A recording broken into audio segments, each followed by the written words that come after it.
Right. The way they are going now, truly. Yes. So there's a possibility you may not be a candidate based on how. Not even a candidate. I might not even be alive. I'm telling you. Every single thing I do for a living, this government is frustrating it. Deliberately so. Everything.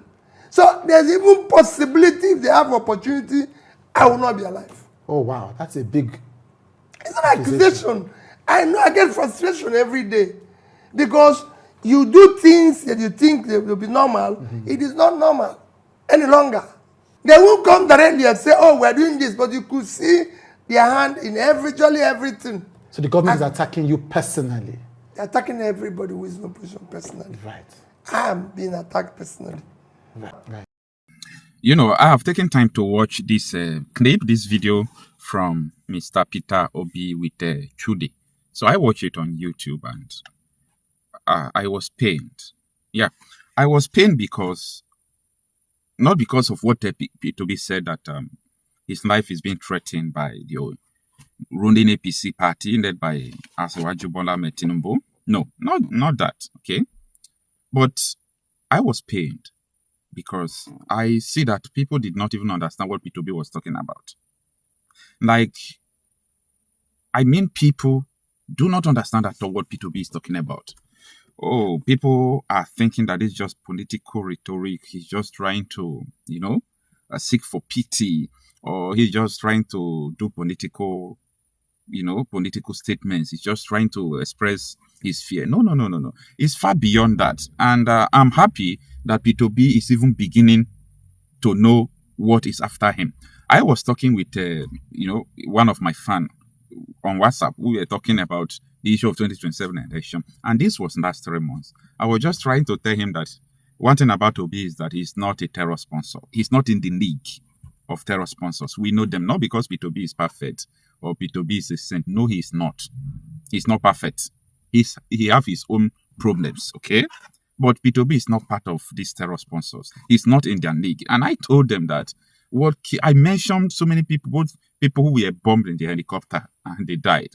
And I told them that Obi should be careful. This was last 3 months. So I am not okay because I have seen that even P2B supporters don't know what Obi is talking about. If you know what Obi is talking about, you should take it serious. Where the founder of Boko Haram comes to national television to talk about P2B. Anyway,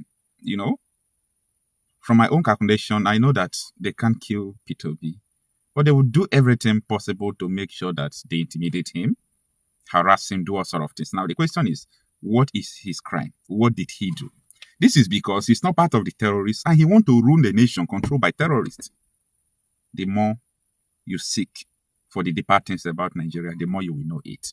What is the way out? Anyway, take a look at some of the important section of the interview that I would like you to watch. The way they are going now, truly. Yes. So there's a possibility you may not be a candidate based on how. Not even a candidate. I might not even be alive. I'm telling you. Every single thing I do for a living, this government is frustrating it. Deliberately so. Everything. So there's even possibility if they have opportunity, I will not be alive. Oh wow, that's a big. It's an accusation. I know I get frustration every day because you do things that you think they will be normal. It is not normal any longer. They won't come directly and say, "Oh, we're doing this," but you could see their hand in everything. So the government is attacking you personally. They're attacking everybody who is in opposition personally. Right. I am being attacked personally. Right. Everything, even to provide me with necessary things that I should have been entitled to. Not at all. You're struggling to get it every day. Every day, you're struggling to get it. Little things. I had a case recently at the airport. Okay. Where people who work in the airport came and locked my car. And I said, it's me. The person on the side said, he doesn't care. But I said, look at the cars of other people. And you could see them talking to each other, as if, who is this one? We have divided the country, breeding hatred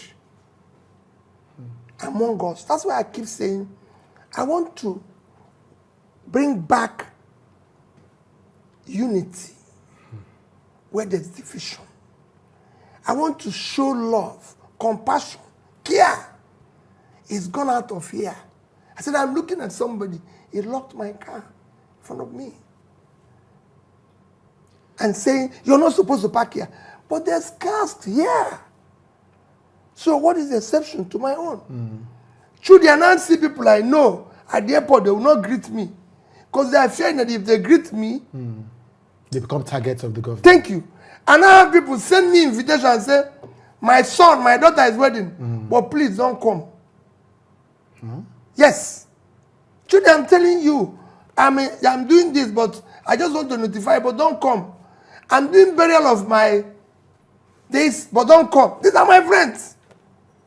Because they're afraid of being targeted by the government. Completely. I'm doing 70th birthday, I'm doing 60. Peter, you know how these people are. Don't come. Wow. What country is that? You can't live like that. And everybody's telling you, Peter, be careful. Peter, be careful. What is being careful? I went to, but the governor said, this man has not called. And I said this. They said, no, Peter. But I've told my children. I've told my wife. Whatever happens, so be it. You sued your ex-wife ally, Kenneth Okocha, to court. Yes. He has said that that is anti-democratic because it's a question of freedom of speech, that other people he attacked on your behalf did not sue him to court. Why should you? Thank you very much. Kenneth Okocha said, as my spokesperson, he has so many hidden things that if he's provoked or sued, he will bring out. And that's the only thing I'm suing him, to bring those things out, because we must now examine the background of those who want to serve. We are tired of getting in there and we find out that, true, they used to do this, true, they used to do that. Let's examine it now so that if I'm not qualified, I'll withdraw. Some of the people who criticize you say your army that led you to win the election in Lagos State and in other states that people didn't expect, that army has dwindled because those voters think, for whatever reason, that their vote will not count, that an opposition party cannot win against the current government. It is designed so. And that's why I'm appealing to them. Those who are living off the confusion, those who are mortgaging your future, are the ones that are making you believe so. The earlier you realize that even the bonds Nigeria is issuing today are going to be paid, go and check it, 2048, 2050, 2045. We won't be there then. Most of these people who issued this bond are in 70, 80s. If you add 25, they're gone. So they won't be there when those who own those monies are saying, pay us. And you say, no, it's not. That's what your forefathers have chopped. Please, I'm pleading to the young ones to not get disillusioned. It is designed for you to be disillusioned. They are the ones running to South Africa and are being killed. Not those who are stealing their money. They are the ones who are dying in the ocean. They are the ones who are dying in various places trying to escape this. And I'm saying to them, let's die here. I'm ensured that this rot stops. This is not a country. There's no way we can say that politicians of today in Nigeria are human. If we are, truly, we will not be talking today about the next election. Our preoccupation is, how do we get our children out of the bush? How do we put food on people's table? How do we ensure that our children are in school? How do we... There are things we should be talking about. Nobody's talking about it. We are preoccupied in the wrong direction.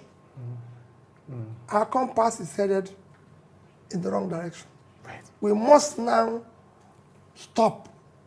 And they are the ones who will tell us to stop. Right. And because they are disillusioned, that's there.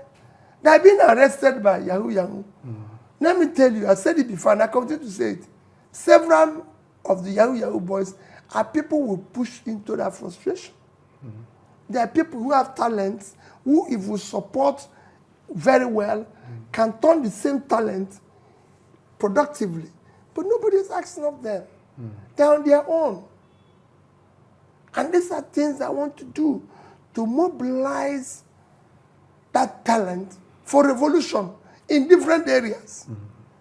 Look at us not being in the World Cup. With the level of talents we have all over the place.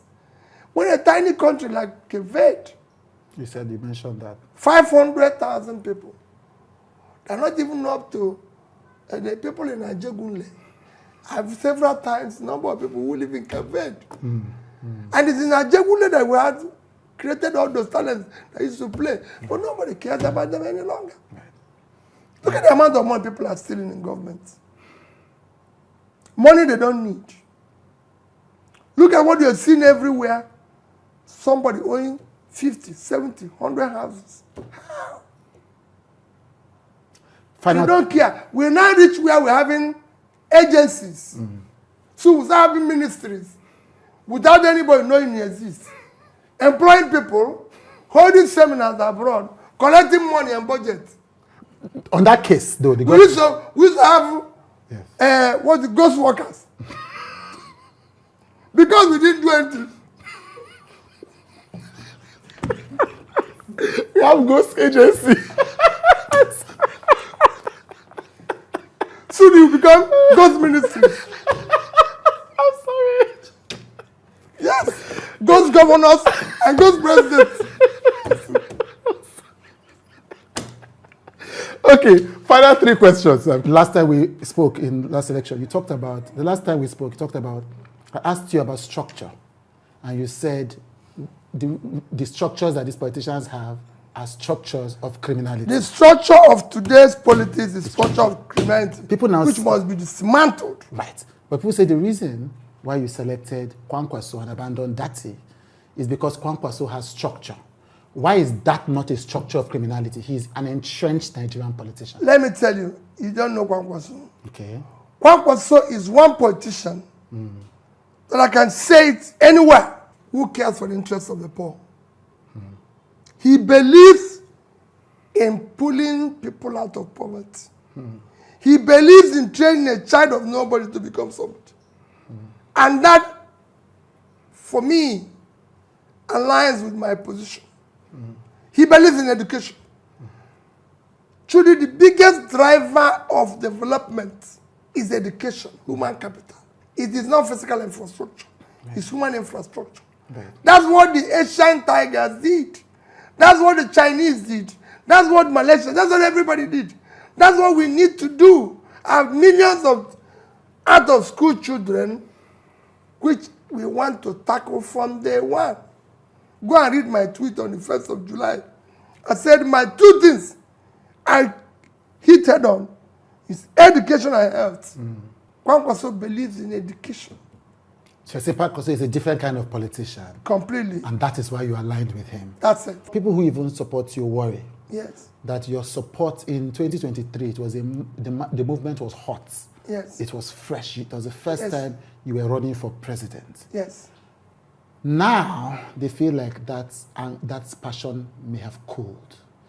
And sometimes they point even to Anambra State politics, where the party you were part of at the time, LP, its candidate lost state-level elections, including the governorship candidate. No, it has always happened like that. Okay.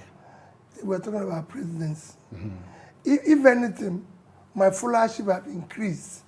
Because those who jumped into, in quotes, some experimental thing, oh, this man did this, man did this, was going to create the future, have seen that the whole thing was a mess. You're talking of the renewed hope. It had become hopelessness. When President Tinubu came into power, 87 million Nigerians were living in poverty. Today is 1/4. We were number 5 below where we are today in hunger list. We've increased. Everything has gotten worse.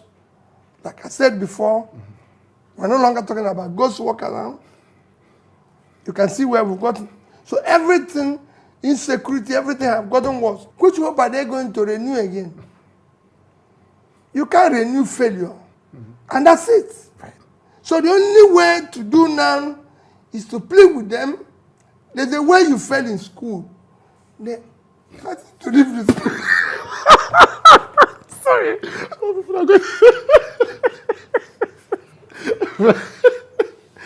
Right. So you're saying the supporters of Tinubu have now joined your supporters. Completely. Right. They have, because they've seen it themselves. Nobody can tell you. Nobody can tell you things are moving well. What are they going to do now? Right. Right. Sorry. People are going to kill me on the internet. Okay. So, right. So you don't, so well, the answer to the question is you believe that your coalition is even bigger because people have seen the results of the last election. That's your point. I don't want to laugh. Okay. Final question. Judy.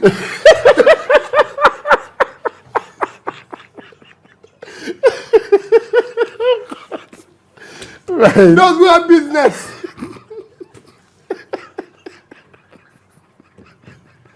The whole studio is cracking up. The whole studio is cracking up. The whole studio, my crew is cracking up. Right. People had business. When he came into power, have collapsed. Oh, it's not funny. Yeah. They've collapsed. They're not people who are selling. What's selling kuli? Oh, no. I didn't expect it. There are people selling kuli who had business when he came. Oh, Akara. Yeah, no. I said those who had business when he came. Right. I'm not become. Oh, Lord. Okay. Final question, sir. Why should... I'm crying from laughter. Final question. Why should people vote for you instead? So you made a case why people should not vote for President Tinubu. For President Tinubu. People are voting for an opposition candidate. Why should it be you? Where will I be voted? It's for you to look at my past and look at what I'm saying now. Right? Somebody asked me yesterday, said that Pastor Adeboye said Tinubu has tried his best and he's not happy. And I said, no. Pastor Adeboye remains a very, very, very revered, respected religious father, whom I believe in his genuineness and goodness, and that his prayers of people like him is what is actually keeping us now. Right. And that what he said was correct. Okay. He said he has tried his best. He's trying his best. That's it. It's the correct answer. Right. The question to ask, is his best good enough? In where we found ourselves today, that leads to the issue of capacity. Right. When I talk about leadership, I say competence, capacity, compassion, commitment, character. These are the issues. Somebody today, President Tinubu is tired. I need to go home and rest. Thank you so much for joining me today, sir. Thank you. Thank you for speaking to me. You know how tough the schedule has been, but Yes. you said you were going to make time as usual for this interview, and I'm thankful. I wish you all the best in the Thank journey you. ahead. Thank you. Thank you very much. It's a wrap. That was a banger. That was a banger. You are done with the kuli business.